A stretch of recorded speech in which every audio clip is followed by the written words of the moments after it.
Jadi wajar kalau ada sahabat Nabi yang rela mati demi Allah dan Rasul. Karena cintanya tuh luar biasa. Kalau Rasulullah ada apa-apa mereka pasang badan beneran itu. Dan bukan cowok doang, cewek di zaman Nabi namanya sahabiat. Sebutlah dengan bahasa kita seorang cewek yang soleha. Kalau nggak salah namanya Ummu Umaroh. Tahu kan kisah Ummu Umaroh yang menjadikan tubuhnya sebagai tameng bagi Rasulullah dalam perang Uhud? Sampai dia punya sekitar 26 bekas tebasan pedang di tubuhnya, salah satu di bagian tengkuknya, hampir aja memutuskan lehernya. Demi apa? Demi melindungi Rasulullah. Kok bisa gitu? Cinta. Jadi orang aja bisa kayak gitu ke seorang cewek yang dia cintai. Maka harusnya kita pengen banget nih. Gimana ya? Saya juga penasaran. Gimana ya rasanya jatuh cinta ke Allah? Gimana ya rasanya jatuh cinta ke Nabi? Kok kita bisa banget sih jatuh cinta ke makhluk, tapi kok belum bisa jatuh cinta ke Allah? Ini kan kayak agak kurang fair sama Allah ya. Padahal makhluk itu baru kita temuin beberapa hari yang lalu tiba-tiba jatuh cinta. Oh dia nih yang gua banget nih, ngeklik banget nih. Padahal baru ketemu udah ngeklik. Allah yang menciptakan kita dari sejak kita di kandungan ibu kita, kok nggak ngeklik nih? Kita harus sedih karena itu teman-teman. Allah itu lebih pantas kita cintai. Walaupun kita boleh mencintai istri kita, suami, orang tua, anak, ulama, tapi sebelum semua itu harusnya Allah dulu sama Rasul. Nah yang buat saya penasaran, kok belum ya ngerasain cinta ke Allah itu kayak cinta ke makhluk? Harusnya lebih, tapi kayak juga belum. Sama juga belum. Harusnya lebih daripada diri kita dan makhluk. Sehingga para sahabat rela mati demi Rasulullah. Dia pasang badan, ditebas oleh musuhnya, dia nggak masalah. Yang penting Rasulullah selamat. Begitu perang Uhud sudah usai, kemudian para sahabat yang terluka ini masing-masing dibawa ke tenda untuk dirawat. Rasulullah juga gigi beliau ada beberapa yang kena, geraham beliau juga kena, pipi beliau kena tombak gitu kan. Terus Nabi juga cinta banget sama umatnya. Jadi bukan cuma umat yang cinta, beliau habis. Nabi nanya, di mana Ummu Umaroh yang tadi melindungi Rasulullah? Bayangin di perang Uhud, sahabat-sahabat senior aja naik ke atas bukit. Ummu Umaroh dan Abu Bakar turun demi melindungi Rasulullah yang ketinggalan di bawah. Direkam di dalam Al-Quran surat At-Taubah, ketika kalian meninggalkan Nabi di belakang, sampai meninggalkan Nabi loh. Dan itu bukan karena gak cinta, cuman saking mereka panik sampai ninggalin Nabi. Tapi Ummu Umaroh, Abu Bakar As-Siddiq ingat kepada Rasulullah. Ya Rasulullah mana? Rasulullah mana? Dia lihat Rasulullah di antara musuh di belakang sendiri. Langsung Ummu Umaroh menyambar ke arah Rasulullah dan menjadikan tubuhnya sebagai tameng bagi Rasulullah. Ditebas oleh musuh, ditombak, dipanah, dia tahan dengan tubuhnya. Kok bisa kayak gitu? Pasti karena cinta. Jadi power dari cinta itu tuh luar biasa. Kita tuh berdoa, ya Allah, beri saya cintamu, cinta orang yang mencintaimu, cinta yang membuat kami dicintai olehmu, dan seterusnya dan seterusnya.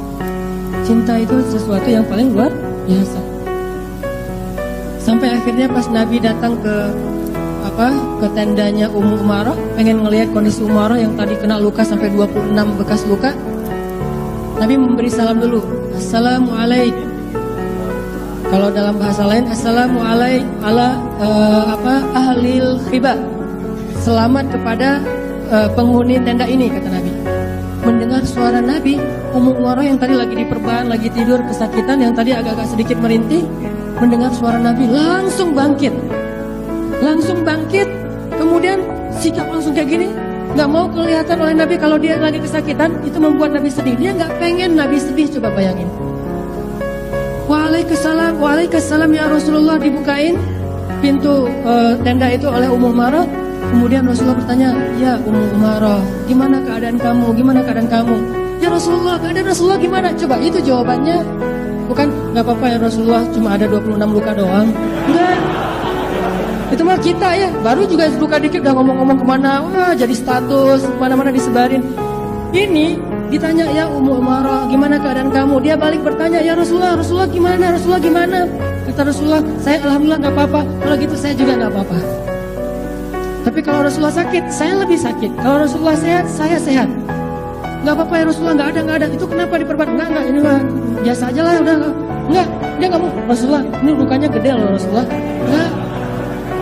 Gak capor-caporan kayak kita ya. Ini cinta sejati nih.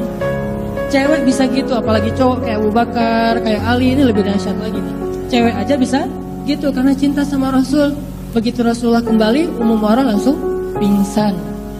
Sadarkan diri setelah beberapa saat, kemudian beliau dapat berita bahwa Rasulullah ngejar musuh lagi tuh. Jadi perang Uhud itu bisa dibilang bukan kalah. Karena ulama nggak setuju kalau perang Uhud itu kalah. Yang disebut perang Uhud itu bukan kalah, tapi kebobolan. 2-1. Kalau yang lain tuh 2-0 telak ya. Kalau ini 2-1. Menang, kebobolan, menang. Rasulullah nggak pernah kalah perang. Rasulullah yang ada pernah kalau bahasa bola mah kebobolan atau kena musibah dalam peperangan, yaitu perang Uhud sama perang Hunain. 2 kali dapat musibah dalam peperangan, tapi nggak kalah. Nabi ngejar lagi musuh. Ummu Marah pas tahu Nabi ngejar musuh lagi dalam keadaan sakit, Ummu Marah langsung mengatakan, siapkan baju saya, siapkan baju saya. Disiapin bajunya, langsung ngejar Rasulullah. Dia takut nanti terjadi apa-apa kepada Rasulullah. Padahal baru aja pingsan. Apa yang membuat seseorang bisa ngelakuin yang kayak ginian? Kalau bukan karena cinta.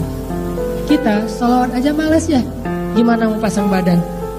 Suruh misalnya disebutin nama Nabi, kita bilang sallallahu alaihi wasallam. Itu aja kadang-kadang kayak ngegampangin gitu. Ah, sholawat doang. Padahal dari situlah kita belajar cinta pelan-pelan nih. Sholawat dulu, terus naik lagi ikut sunnah Nabi, naik lagi seterus sampai akhirnya mudah-mudahan kita rela mati demi melanjutkan perjuangan Rasulullah sallallahu alaihi wasallam.